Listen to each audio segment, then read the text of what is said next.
Okay, so we've got two water pipes on. What we've got left to do now is the air system. Right, so I've come around this side of the tractor.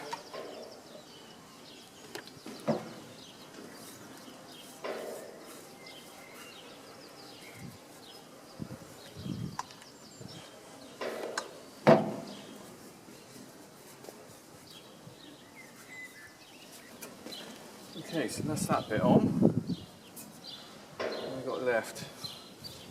Two bits here, air pipe, steel, more rubber. So we're going to work out which bit goes where. I think that's there.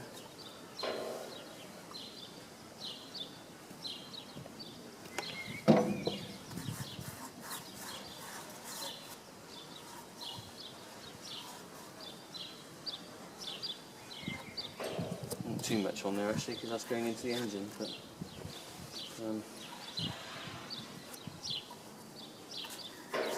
wipe that off. Right. It's going to go like that.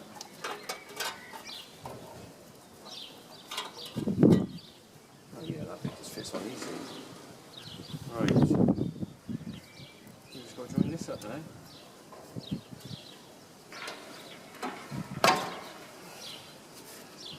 Am I missing something? Yep, that bit's got to go on there.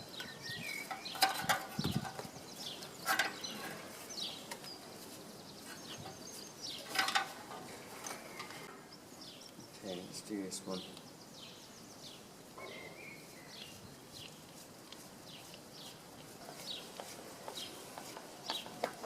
That's that one.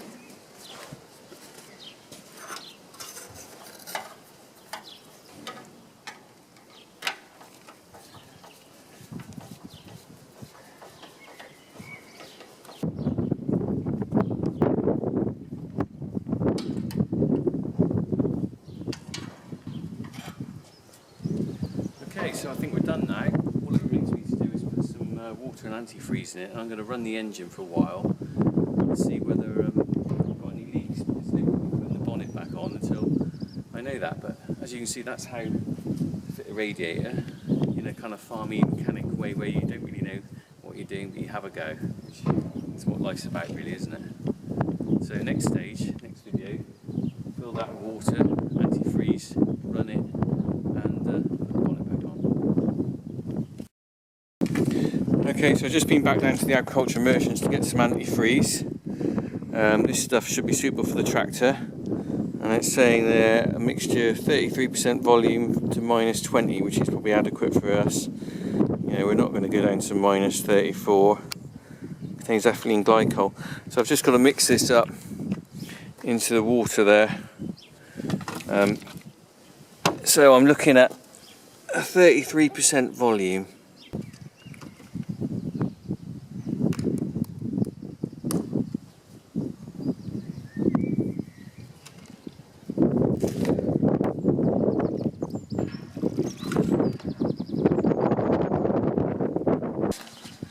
There we go, look.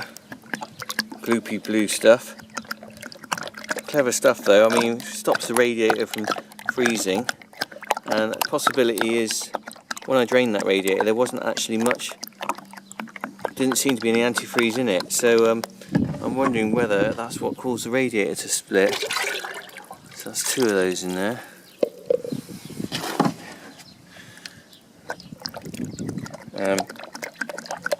And obviously a good thing about the colour, I mean, is that it does show you got antifreeze.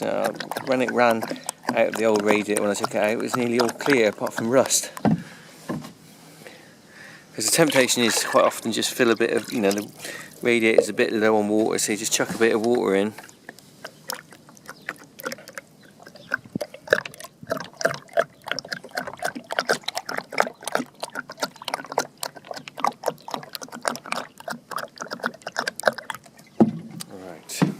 Last one.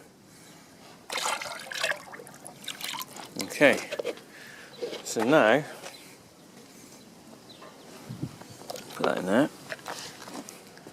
Take the bung out of the new radiator, and we'll start filling.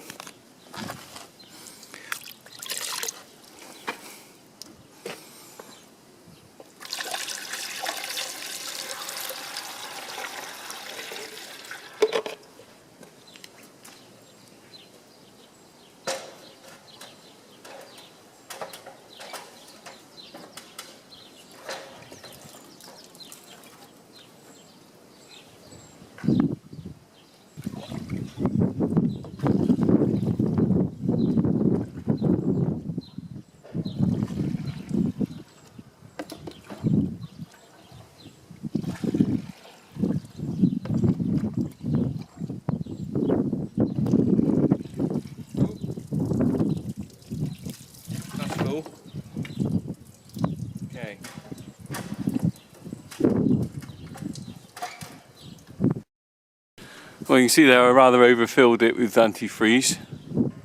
It started coming out the side. It's a bit of a mistake. So what I'm going to do is I'm going to let that dry off for a little bit actually, because I won't be able to see if there's any leaks because of all the water spilled everywhere. So that was a cock up on my part, I don't mind admitting that.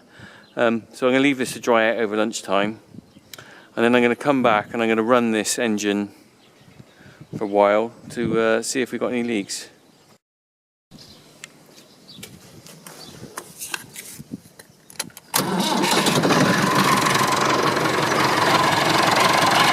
Well, you see I just started it up and I realise now I've got another problem which I hadn't diagnosed before. Can you hear how noisy it is?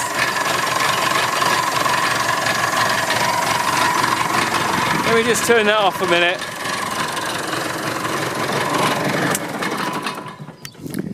In the law of sod, what I didn't realise when I changed the radiator is the actual, I think the water pump's on the way out. And let me just, can you see any movement in there? Need a new water pump. So I'm gonna have to get that sorted. I don't think I can fit that myself. So we're gonna have to get Dave out again, I think, to fit a new water pump before. Look, you can see. That shouldn't wobble like that. Well, at least I've done half the battle by doing the radiator cover or the hood off. I can take the radiator out again and we'll have to get that off. But oh, just when you think you've done something good, you realise there's some other issue. So not only is this a video about changing a radiator, it's about changing a water pump. Well, I just had a phone call from Dave, and he's told me they've got themselves a water pump that they can bring over, but he's not coming till Saturday morning. So unfortunately I'm not going to be around then for him to fit it. So he's going to come over and fit this water pump. Actually, how rocky is that?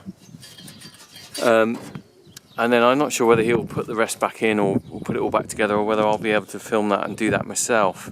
But in the meantime, I'm going to take out, believe it or not, I'm going to take that radiator back out, and so that he can have access to it.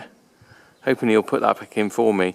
But anyway, that's so far how far I've got on my tractor reconstruction, if you like. I'll have a little final update after the weekend.